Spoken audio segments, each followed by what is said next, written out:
E vamos ao narrador em primeira pessoa, dito narrador direto. O primeiro que quero destacar é o narrador protagonista da história. Esse é o que diz: a história aconteceu comigo e eu vou contar para você. Se me decidir por esse narrador, eu tenho de me ater apenas ao que ele sabe, ao que ele pensa, ao que ele conhece, aos lugares em que está ou esteve e aos eventos que ele vê ou viu. Na literatura juvenil é muito comum narrativas através de diários de adolescentes. Nesses casos, o texto é obrigado a usar a linguagem da personagem adolescente e tem de preocupar-se com o que ela pensa, seu modo de ver o mundo, seus preconceitos e suas manias. No aspecto da linguagem, eu sempre encontrei dificuldades que não pude contornar, porque há limitações vocabulares de acordo com a idade do narrador. Há gírias, colocalismos, regionalismos. Usando gírias, meu livro corre o risco de tornar-se rapidamente ininteligível, pois as gírias, aquilo que muita gente chama de a linguagem dos jovens, muda com o vento de uma hora para outra. O mesmo ocorre com os regionalismos, pois meu texto pode ter dificuldade de ser entendido em todo o país. Bem, cada um escreve como quer escrever, mas a minha escolha foi sempre usar somente a norma culta, procurando apenas garimpar um modo mais simples de usá-la para que meu texto não se torne pedante e árido. Vamos a alguns bons exemplos do narrador protagonista.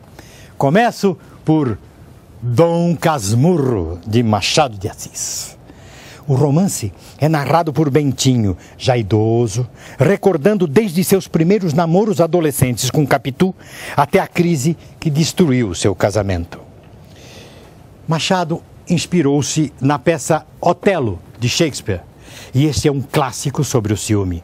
Mas, como o narrador é um velho amargurado, casmurro, que foi o derrotado da história, não fica claro se o que ele diz é produto de sua visão sofrida ou se reflete realmente o que aconteceu entre ele e Capitu.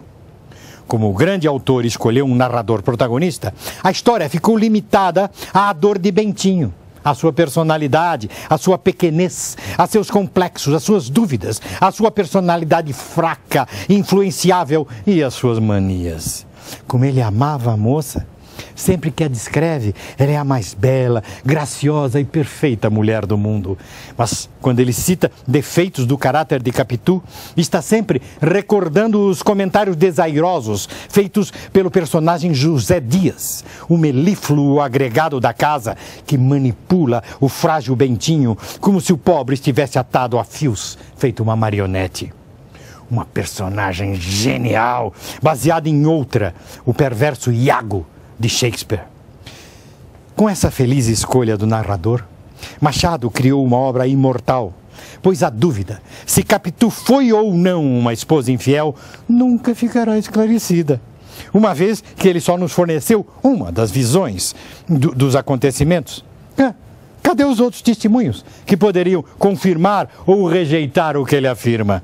Se ele tivesse optado por um narrador isento, indireto, de um narrador sabe-tudo, o romance talvez perdesse a força, pois narraria personagens fixas, claras, imutáveis, e Capitu seria indiscutivelmente ou uma esposa traidora ou uma inocente vítima do ciúme injetado no coração de seu frágil marido pelo canalha do José Dias.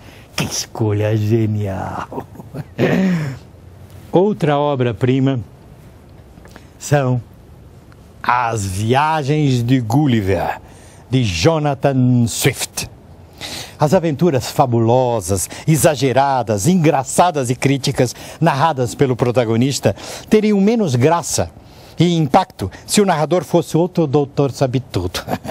O leitor pode tranquilamente aceitar as peripécias do narrador protagonista em terras de homúnculos e de gigantes, entendendo-as como uma brilhante crítica social, enquanto se diverte com aquele personagem, mesmo que o julgue um exagerado, um mentiroso. Se Swift tivesse narrado tudo em terceira pessoa, essa obra-prima ficaria parecida com um conto de fadas, perdendo muito do seu conteúdo crítico. Agora, vamos a 2 livros meus. Primeiro, começo com Minha Primeira Paixão. Nele, eu criei 2 protagonistas, 2 narradores diferentes, uma menina e um menino. Diverti-me muito, pulando de uma personagem a outra, da visão masculina à feminina. São dois pré-adolescentes que começam por rejeitar-se, contrapondo suas diferentes visões do sexo oposto, até aproximarem-se, culminando na deliciosa atração que os dois sexos pressupõem. A justaposição de duas personalidades diferentes muito me ajudou a conseguir efeitos engraçados. Se eu tivesse escrito a história sob o ponto de vista de um adulto, em terceira pessoa, na certa estaria narrando as peripécias de duas crianças engraçadinhas, o que resultaria numa história sem graça que nenhuma editora aceitaria publicar. Outro livro que me deu muito prazer enquanto o criava foi este: O Fantástico Mistério de Feiurinha. Aqui, quem começa narrando a história é um escritor atrapalhado, mas cheio de boa vontade. Como se trata de uma paráfrase de vários contos de fadas, o leitor, que conhece muito bem essas historinhas, diverte-se com a incompetência do narrador. No meio do texto, usei uma história dentro da história, fazendo com que uma personagem mais velha narrasse uma história de fadas, bem do jeitinho que as velhas contadoras de histórias sempre fizeram e ainda fazem. Tudo do tipo, era uma vez, há muitos e muitos anos. Creio que, se eu não tivesse justaposto essas duas formas de narrar e escolhido um só narrador do tipo onisciente, eu teria perdido muito do resultado de comicidade que eu pretendia para o livro. Não posso afirmar que o tremendo sucesso desse livro seja unicamente devido a essas escolhas, mas que isso deve ter ajudado, isso deve. Para mim, outro tipo de texto para crianças e jovens, em que o narrador protagonista é fundamental, é na poesia. Aliás, mesmo para adultos, poesia é geralmente algo muito pessoal, quase sempre mostrando o pensamento, os espantos e as reflexões do poeta, muitas vezes na primeira pessoa. Poetas para crianças não podem ser daqueles que acham que para falar com elas o adequado é usar as tais frases bonitinhas, cheias de inhos e frescurites, do tipo, lá no céu as nuvens pairam como cavalinhos azuis. Criança odeia ser tratada como criança e adolescente fica furioso quando não é levado a sério. Por isso, em meus livros de poesias para crianças, como Por Enquanto Eu Sou Pequeno,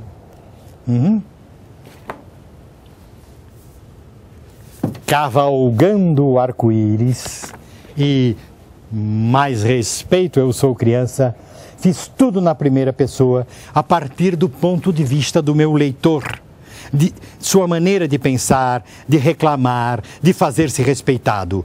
Um exemplo é meu poema Irmão Menor. Irmão menor é pior que catapora. Irmãozinho é pior do que carniça, é pior do que injeção. Mexe no que é meu, rabisca o meu caderno, perde meu carrinho e eu fico de castigo se lhe dou um safanão. É praga, é prega, é sarampo, é varicela. E não venha achar estranho só porque eu dei uma surra no danado do moleque que xingou o meu irmão. Eu posso xingar, os outros não. Para jovens, minha opinião é a mesma. E assim me pautei ao criar a minha Isabel de A Marca de uma Lágrima, que vocês já conhecem muito bem. Menina neurótica, apaixonada e não correspondida, escreve poemas de amor para serem entregues ao rapaz de seus sonhos, justo por sua rival. Desesperada, é assim que ela escreve. Tormento que eu não posso confessar. O que eu escrevo é verdade, eu não minto. Eu declaro tudo aquilo que eu sinto. E é a outra que teus lábios vão beijar. Sei que quanto mais verdade tem no escrito, mais distante eu te ponho de meus braços, pois desenho paralelo de dois traços, que na certa vão perder-se no infinito. Esses versos feitos para te emocionar justificam todo o amor que tens por ela e as carícias que esses dois amantes trocam. E eu te excito, sem que venhas a notar que esses lábios que tu beijas são os dela, mas são minhas as palavras que te tocam. Dentre muitos objetivos, qual o principal que me motivou a assim oferecer poesia aos meus leitores? A identificação. Aristóteles não nos orientou a criar espelhos nos quais o leitor se visse refletido? E que espelho melhor do que falar diretamente dos sentimentos do meu leitor? Ao invés de aconselhar as crianças a terem paciência com seu irmãozinho, eu justifico sua raiva e ciúmes em relação ao pimpolho, mas ao mesmo tempo demonstro que há amor nessa relação. Ao invés de dizer a uma adolescente, deixa de ser boba e sofrer por um garoto que não gosta de você, eu procuro refletir seu desespero, ficando ao lado dela, mostrando que eu a compreendo. Isso é o que eu chamo de identificação entre personagem e leitor.